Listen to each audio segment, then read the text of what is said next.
хасаж 12 кг-ийн жимд одоо дэлхийн авраг болж цагдаагийн албаасаа цаг наргүй хажуугаар нь спортоо авч явахад одоо нэлээд хэрэгтэй.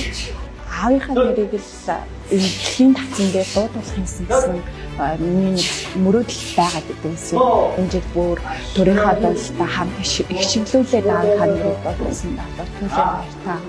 Намайг нэм дэлхийн наран гэдэг 2011 онд анх цагдаагийн байгууллагт орж исэн. Яг одоогийн ажил маань бол цагдаагийн ерөнхий газрын дотоод хяналт аюулгүй байдлын газарт ахлах цагчаар ажилладаг. Цагдаагийн албаасаа цаг наргүй тэгээд хажуугаар нь спортоо авч явахад одоо нэлээд хэрэгтэй. Ерөнхийдөө зохицууландаа гэтээ би ер нь ажилласаа нэг цагийн чөлөө авч энэ спорт руу ингээд зарцуулж үзчихээгүй. Ер нь цагдаагийн албаа агч маань өөр ингэсэн бие хамгаалах чадвартай байх хэвээр. Тэгэлнээс спорт маань надад ер нь ажиллахад илүү ажил албандаа байхад илүү түн болдог юм уу? Улсын миний мэдхийн 8-9 удаагийн авраг байдаг баха. Яг тоолж байгаагүй юм байна. Аз ТV-ийн хошоо мөнгө медаль хүрэлтэй. Дараагийн өөр томоохон амжилтууд гэх юм бол өнгөрсөн жил буюу Узбекистан улсад зохион байгуулагдсан дэлхийн цомын аврагт хошоо алтан медалийг авсан байгаа. Энэ жил бол миний хувьд бол анхны мань дэлхийн авраг байсан. Энэ 20 жил хичээлсний дараа бол тамирчин бидний хувьд бол угаасаа санхүү төсвийн асуудал бол нэлээд дээрэн төрийн албаа авч тэр болгон олон улсын тэмцээн уралдаанд яваад ах болон болцоо нь бол хаагдмалдаг гэх юм уу. Тэгэхээр энэ удаад бол нэлээд юу агаад дэлхийн аврагт оролцохоор шийдээд явсан байгаа.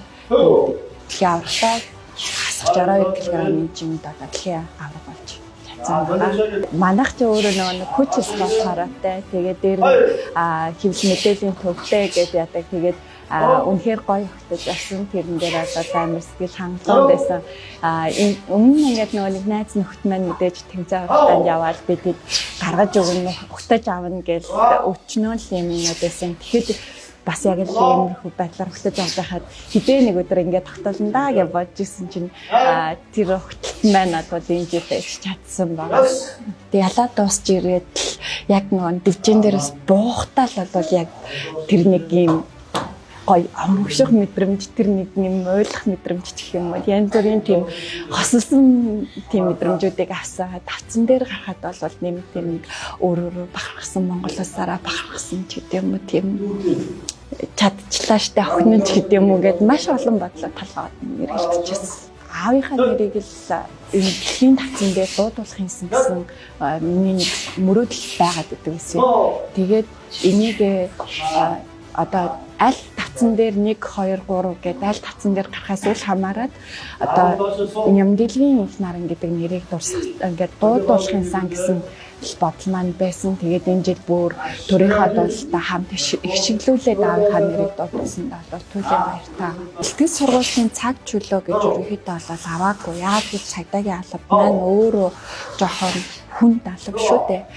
Тэгээд тэр болгон одоо юу гэдэг усын төсвөөс цалин авчаад ингээд спортоо явах гэсэн юм чөлөө өгөөч гэдэг юм уу. Энийхээ хувьд бол ёс зүйн хувьд бол нэг тийм зохимжтой биш. Хатуугийн бэлтгэл буюу одоо нэг бан цаглах угалдаг юм төрөл байгаа. Энийг бол өглөө 7 цагаас бид нар цуглаад 8:30 буюу ажил эхлэхээс нэг 10-20 минутын өмнө дуусгаад тэгээд ажил руугаа явдаг. Орой тулааны бэлтгэлийг бол орой 7 цагаас 6:30-аас орой 9 цагийн хооронд ч гэдэг юм. Ингээд ажил дууссаны дараа хийхээр ерөөхдөө яасан 103 сар ерөөхдөө шүүрэн бэлтгэлтэй байсан. Бид хэдхэн секундэд одоо ийм хүн нэг яаж зогсох уу, яах вэ гэдэг ч юм уу те өсөлдөгчтэйгөө байнгын ингэж нэг шийдвэр гаргах төвшөнд ингэж 2 минутын турш тоглодог маань өөрөө амьдрал дээр ч тэр, ажил дээр ч тэр бүх юмд одоо шийдвэр гаргах төвшөнд гэдэг юм уу, бие авч явах чадварч гэдэг юм уу, хүнтэй харилцах ч гэдэг юм уу, бүхэл тал дээр ерөнхийдөө спорт бол эрүүл байх тал дээр ч гэсэндээ ер нь бол амар маш түлхэц болж өгдөг гэдэг. Ирчил бол Монгол улс маань Аз ТV авраг шалгаруулах тэмцээн зохион байгуулах эрхийг авсан байгаа. Энэ тэмцээн дээр амжилт гаргаад тэрний дараагийн 27 онд бол дэлхийн аврагтай байгаа. Тэр хоёр тэмцээнд л амжилтаа оролцож аврагаа хамгаалж та дэлхийн хашаа авахыг болох чинь хүсэлтэй юм да. Энэ амжилтын маань ард бол маш олон хүмүүс байгаа. Тэгээд орхигдуулчих гэж имэж юм. Гэхдээ хамаг ардлын минь даадаг гэр бүлийнхэндээ тэр дундаа ээжтэй тэгээд хүүдээ маш их баярлалаа. Тэгээд анхны минь багш Талхайсар минь Сэлэнгэ гэж хүн байдаг. Тэр хүндээ бол маш их баярлалаа. Аавсгийн минь зааж өдөө зэрэгтэй явж байгаа маань бол таны ачуул гэж хэлмээрээ. За тэгээд өөр бол ажлын хамт олондоо мэдээж яваад ирэхэд бүх ардлын маань дагаад ингээд энэ тэмцээнд оролцох бүхий л нөхцөл болцоогоор хангасан учраас цагдаагийн газрынхаа одоо удирдлагууд маш их тодорхосноо хэлээ. Олон улсын таеквондогийн Монголын холбоо зөв бүх одоо 5 дасгалжуулагч нартаа тэгээд хамт олсон нэг багийнхандаа бас маш их талархлаа.